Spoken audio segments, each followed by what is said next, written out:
Redynamiser l'entrepreneuriat en Afrique, RIA et New World TV vous présentent votre magazine Éducation financière.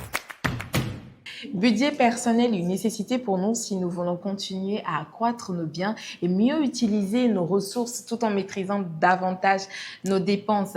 Gestion budgétaire personnelle, on en parle dans ce nouveau numéro d'éducation financière et ce sera tout de suite après avec Monsieur Atoto Kojo. Bonsoir à vous et bienvenue.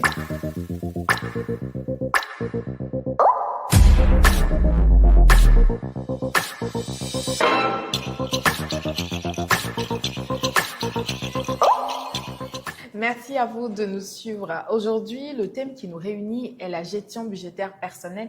Et pour en parler, j'ai l'honneur de recevoir sur ce plateau un spécialiste en finance, Monsieur Atoto Kojo. Bonsoir, Monsieur Atoto. Comment Bonsoir, vous allez? Oui, je vais bien. Merci à vous d'avoir accepté notre invitation. Merci beaucoup pour l'opportunité. Je disais tantôt que le thème qui nous réunit ce soir est la gestion budgétaire personnelle. Et d'entrée de jeu, j'aimerais vous demander tout de suite, quelle est la compréhension actuelle de la gestion budgétaire? Merci beaucoup. La gestion budgétaire, c'est un élément capital. Pour sa compréhension, je voudrais qu'on revienne un peu au préalable, au prérequis, c'est-à-dire qu'il va falloir qu'on sache réellement ce qu'est le budget, ce qu'est un budget, et pourquoi faut-il un budget, et pourquoi faut-il parler de sa gestion. Donc, nous savons que tout être humain, citoyen que nous sommes appelés à réaliser des choses, ou bien pour survivre, nous avons besoin de dépenser, c'est-à-dire sortir de l'argent. Et donc, les dépenses que nous faisons, les revenus que nous avons dépendent d'une personne à une autre. Et donc, il va falloir qu'on planifie ces dépenses, qu'on planifie donc les revenus et qu'on agisse dans un cadre bien organisé. Là, on parle de budget. Et donc, encore personnel parce que ça dépend de moi et ma famille. Et donc, puisque ça dépend de moi et ma famille, je dois sortir de l'argent et donc je dois pouvoir l'utiliser. Il va falloir que j'ai un budget. Donc, la gestion de budget personnel parle de l'administration de sa finance privée. C'est-à-dire que l'ensemble des méthodes, des stratégies pour gérer sa finance privée, c'est ce que nous appelons la gestion budgétaire personnelle. Est-ce qu'il y a des étapes clés pour établir un budget personnel? Oui. C'est ça, nous avons eu la mauvaise habitude de pouvoir dépenser nos revenus sans organisation. Donc, maintenant, il va falloir qu'on arrête et qu'on revoie la façon dont nos revenus arrivent et qu'on arrive à l'organiser sous forme d'un budget. Donc, c'est-à-dire que pour organiser mon budget, il va falloir que je sache d'où proviennent mes revenus. Nous prenons par exemple, je veux établir un budget hebdomadaire ou bien un budget mensuel, il va falloir que je sache les revenus qui vont me parvenir durant cette période. Et donc, parlant des revenus, nous avons les revenus qui sont réguliers, c'est-à-dire j'ai des entrées de fonds régulières, il va falloir que je les identifie. Et donc, c'est en fonction de ça. En dehors des revenus qui nous sont réguliers, nous avons des revenus aussi qui viennent de façon irrégulière. Donc, ces revenus qui viennent de façon irrégulière doivent être identifiés. Et donc, puisqu'on ne connaît pas leur montant, mais on a quand même une idée de quand ces revenus irréguliers peuvent donc nous parvenir. Et bon, avoir une idée quand même du montant. Ce qui va faire qu'en plus des revenus qui sont réguliers, nous allons les ajouter. Il y a d'autres entrées de fonds que nous pouvons avoir. Je prends par exemple des revenus occasionnels. Dans revenus occasionnels, nous avons la possibilité, par exemple, dans un cadre professionnel, où on dit, OK, on a fait d'heures supplémentaires. C'est-à-dire que ce n'est pas attendu que l'heure supplémentaire arrive.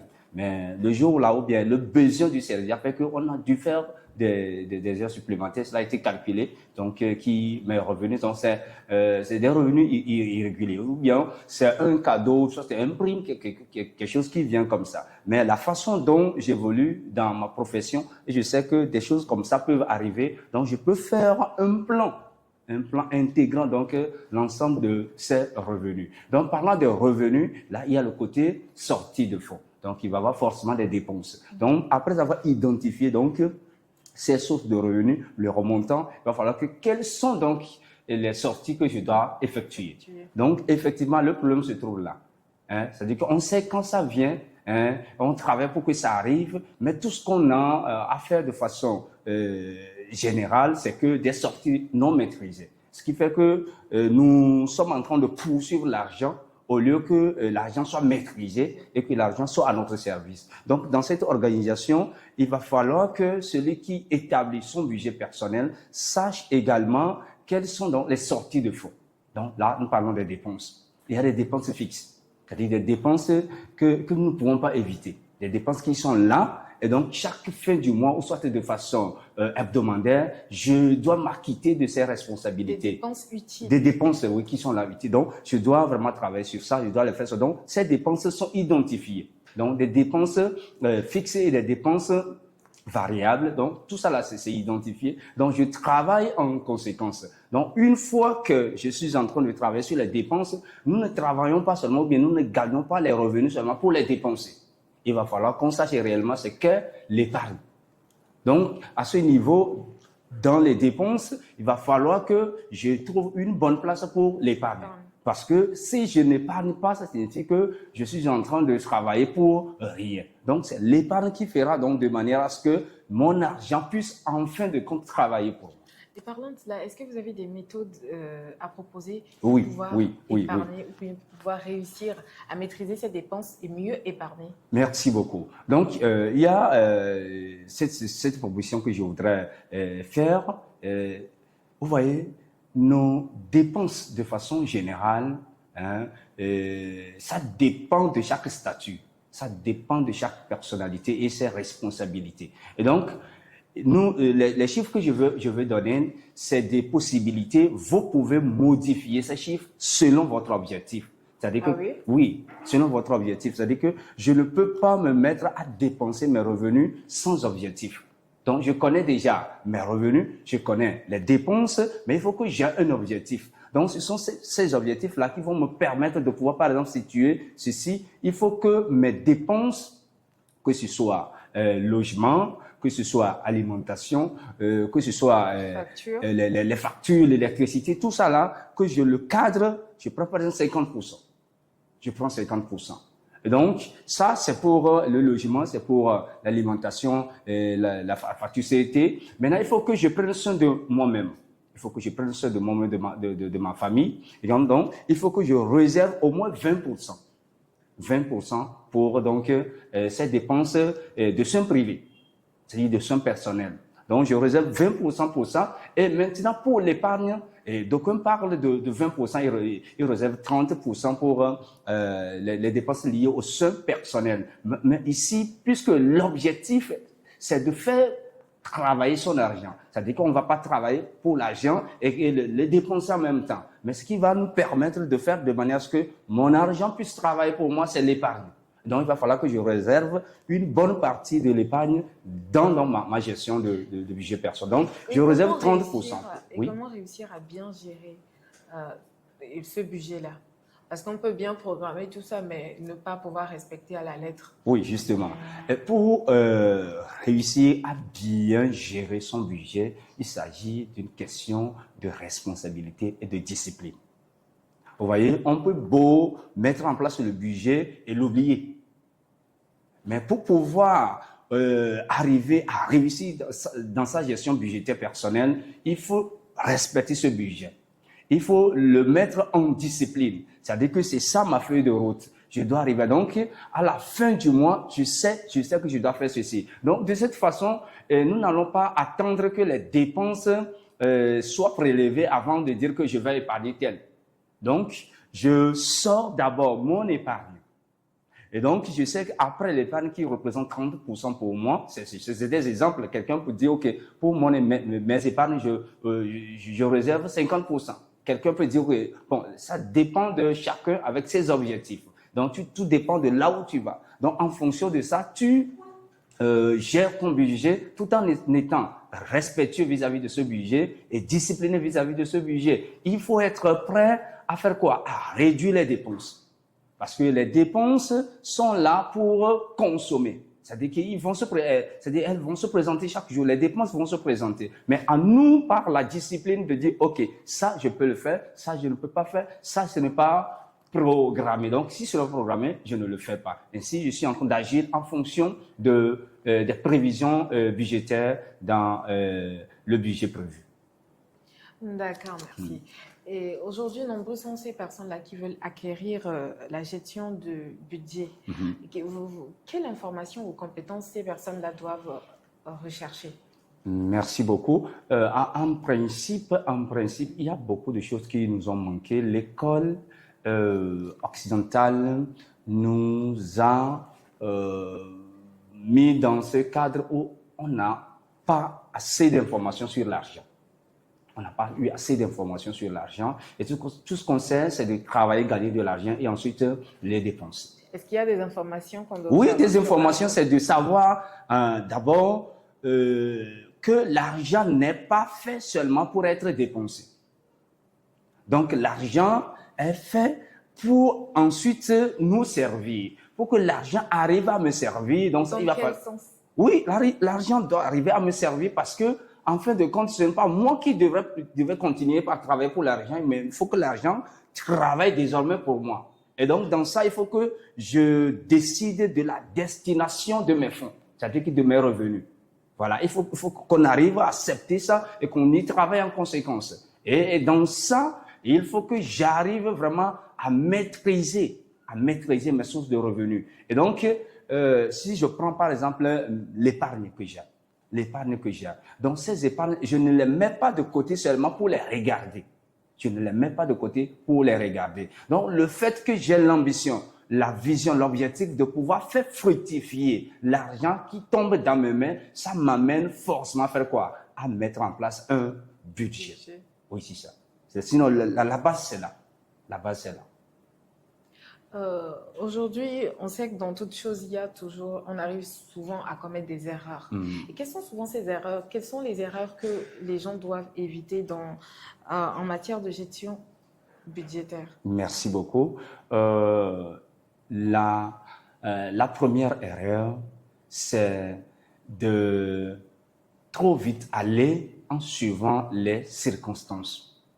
Ce qui voudrait dire que la discipline doit primer sur les circonstances qui vont se présenter à moi et qui vont exiger ou bien demander à ce que je sorte de l'argent.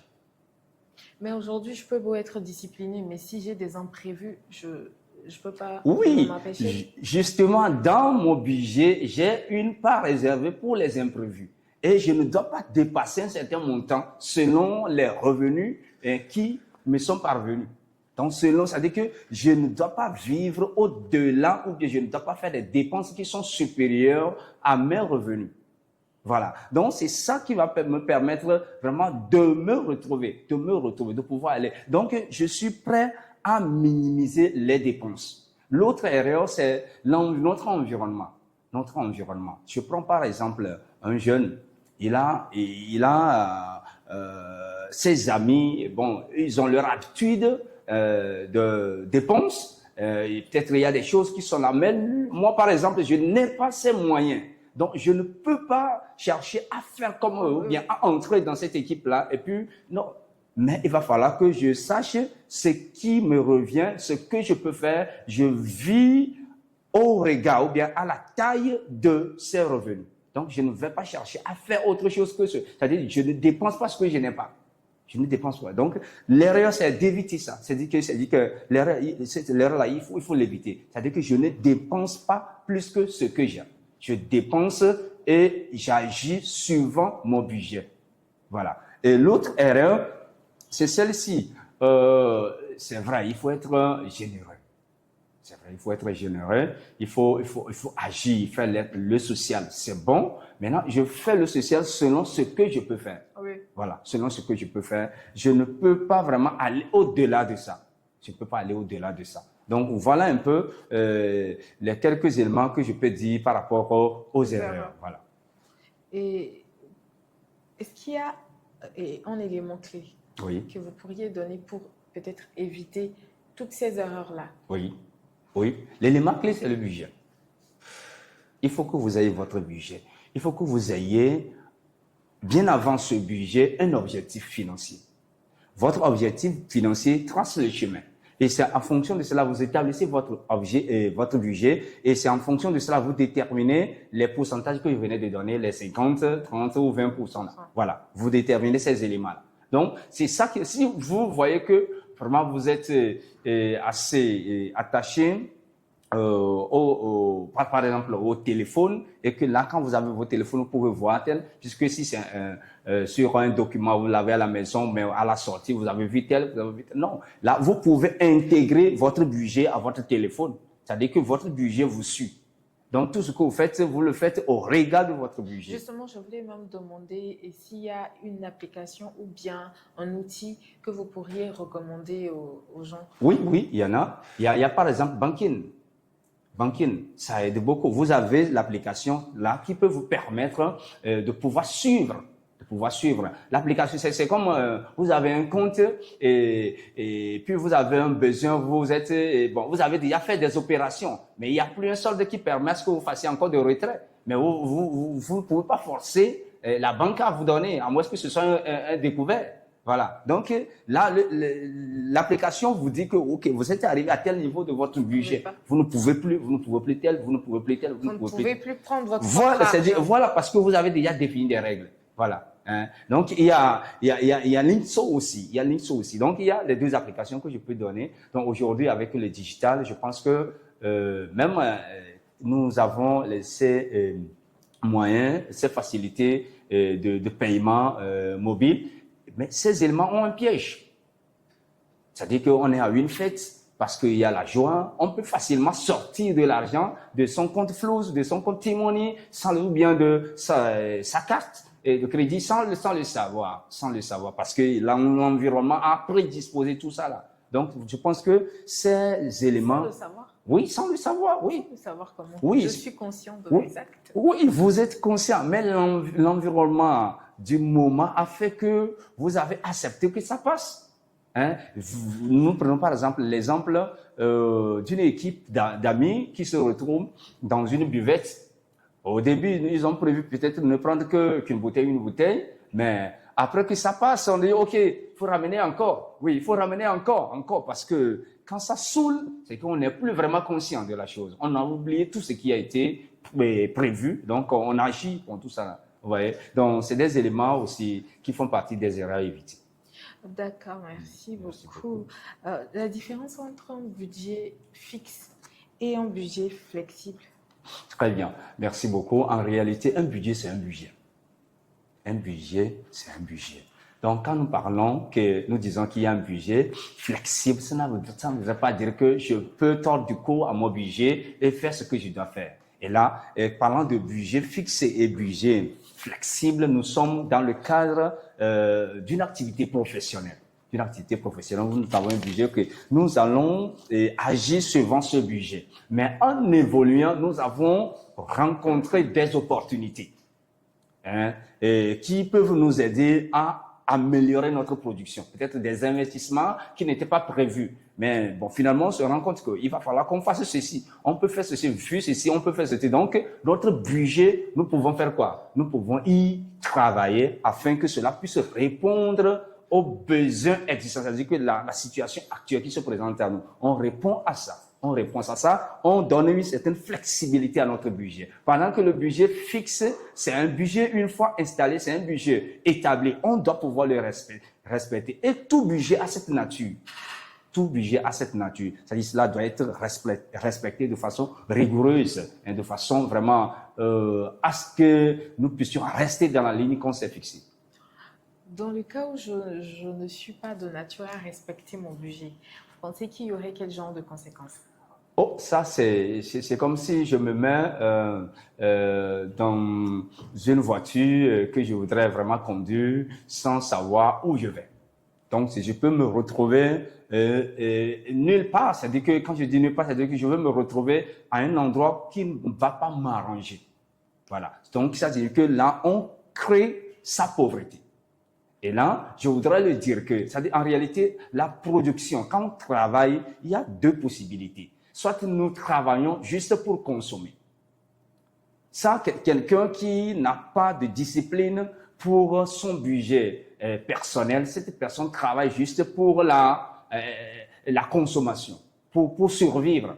Et cette personne... Oui, sûrement parce qu'il n'a pas trouvé un emploi. Oui, mais un emploi, c'est-à-dire qu'aujourd'hui, en réalité, quand nous parlons de budget, c'est pour aller quelque part. C'est pour aller quelque part. C'est-à-dire que quitter l'état où on en avait moins pour arriver à un niveau où nous pouvons parler de l'abondance. Donc, parlant de l'abondance, ça signifie qu'il y a eu beaucoup de choses qui ont été faites. Donc, ces éléments, ces pratiques-là, je dois pouvoir les incorporer. Donc, je dois pouvoir les respecter. Je dois pouvoir les respecter. En fait, quand j'arrive à un budget, il y a trois éléments que je peux arriver.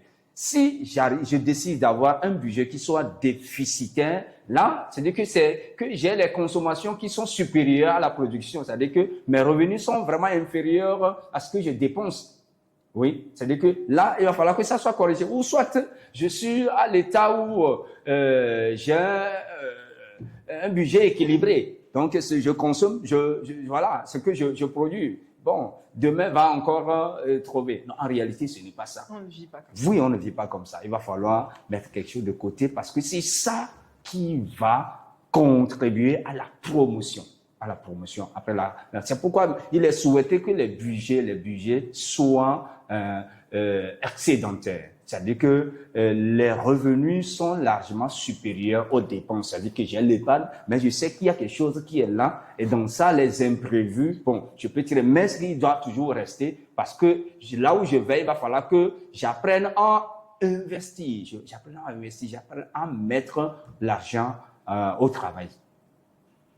D'accord. Oui, c'est ça. Parlons d'éducation financière. Quelle est l'importance de l'éducation financière dans la gestion d'un budget personnel? Oui, je voudrais dire que l'éducation financière, c'est la base. Oui, c'est la base. C'est ce que je disais au début, l'école du blanc ne nous a pas enseigné ça. Mais nos parents savent ça. Et ils le font. Je prends par exemple une maman au village qui élève des chèvres, hein, et il ne va pas prendre la chèvre même pour aller vendre. Et elle est prête à vendre, ou soit à mettre pour la consommation les boucs. Mais la chèvre, ça, elle ne va pas aller vendre ça. Parce que là, la chèvre, c'est une source de production. C'est une source de production. Donc, l'éducation financière, de cette façon, extrait donc des pratiques traditionnelles, nous faut dire qu'il faut être prêt à épargner. Il faut être prêt à épargner. C'est-à-dire que nous n'allons pas dépenser tout. C'est-à-dire que j'ai un budget équilibré. Je sais que je me dis que non, bon, mon budget n'est pas déficitaire. C'est bon, donc ce que je produis là, c'est ça qui sort. C'est ça que j'ai épargné là-dedans. Mais il va falloir que j'arrive à rendre productif ce qui rentre dans mes mains. Donc l'éducation financière nous amène à savoir que l'argent n'est pas fait seulement pour être dépensé. L'argent est fait pour que je dépense une partie et que l'autre partie soit une source de production. Okay, voilà. D'accord. Merci. Qu'est-ce que vous avez peut-être à dire à quelqu'un qui n'arrive pas à bien gérer son budget ou bien qui aimerait mieux gérer son budget? Oui, je voudrais dire que nous sommes à une ère beaucoup plus mouvementée, beaucoup plus. Il y a beaucoup de tendances, surtout la jeunesse. Il y a beaucoup de choses devant lesquelles nous n'arrivons pas à résister. Donc, il va falloir que chaque jeune ou chaque père de famille ou mère de famille arrive à mettre en place un budget personnel, un budget pour la famille, et que nous arrivions vraiment à savoir que dans mon budget, j'ai telle chose, et donc de tel budget, j'ai vraiment tel objectif, je vais arriver ici et là. Non, il est aussi difficile d'arriver seul. Il est aussi difficile d'arriver seul. On peut recourir à des spécialistes qui peuvent vraiment nous accompagner. On dit, OK, j'ai tel projet, et si on ne s'organise pas à ça, on va penser que non, il y a quelqu'un qui viendra financer mon projet. Non. Donc, c'est-à-dire que le premier financeur que je suis pour mon projet, il va falloir que je mette un budget à place et que je respecte ce budget. Je pense que par la grâce de Dieu, nous allons nous retrouver à l'objectif. Merci beaucoup à vous. Nous sommes à la fin de cette émission. Merci d'avoir accepté notre invitation. Merci beaucoup, Tata. Ce fut un plaisir de partager ce moment avec vous. Plaisir partagé. Merci. Merci à vous de nous avoir suivis. On se retrouve la semaine prochaine à la même heure, même chaîne. D'ici là, portez-vous bien.